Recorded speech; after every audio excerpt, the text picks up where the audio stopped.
আসন 5 আসন থেকে আমি নির্বাচনে প্রতিদ্বন্দ্বিতা করতেছি।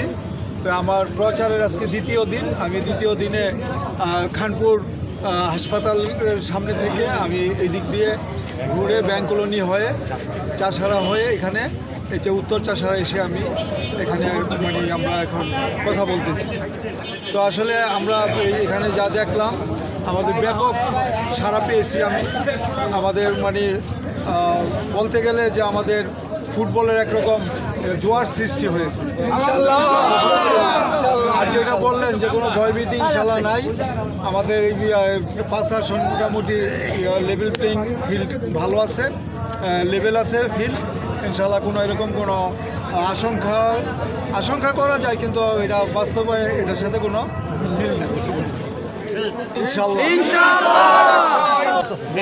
উদ্দেশ্যে আমি এটা বলবো, হ্যাঁ, আমার বন্দর না শহর বন্দর 5 আসনের যারা ভোটাররা আছেন, সম্মানিত ভাই বোনেরা, আপনাদের কাছে আমার অনুরোধ বা আবেদন এইটাই যে অতীতে আপনারা অনেকে এমপিকে নির্বাচিত করেছেন আপনাদের মূল্যবান ভোট দিয়ে।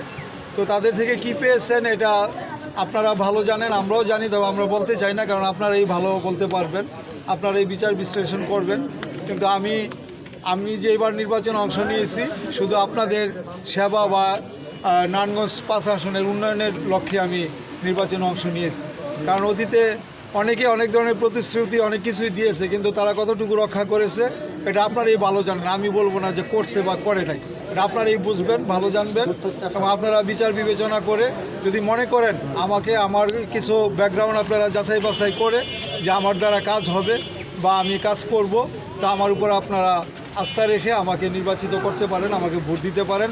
ইনশাআল্লাহ আমি আপনাদের উন্নয়নের লক্ষ্যে আমি যতদিন আমার ক্ষমতা থাকবে, আমি যতদিন এই সংসদ সদস্য হিসাবে নির্বাচিত হয়ে থাকব, আমি ততদিন আপনাদের সেবায় আমার নিজেকে আমি নিয়োজিত রাখব। আইনশৃঙ্খলা বাহিনীর কোনো আশঙ্কা নাই আমাদের 5 আসনে। একদম আমাদের সুন্দর ফিল্ড খুব ভালো আছে, লেভেল প্লেইং ফিল্ডটা যেটা বলা যায় ওইটা খুব সুন্দর আছে। তো সামনের দিকে আশা করি এরকম যদি অবস্থা থাকে তাহলে আর কোনো সমস্যা নাই। আর এই অবস্থার জন্য আমি আবেদন করব প্রশাসনের কাছে, ওনারা যেন একটু অ্যালার্ট থাকেন যাতে এই পরিস্থিতিটা ওনারা বজায় রাখতে পারেন। ধন্যবাদ।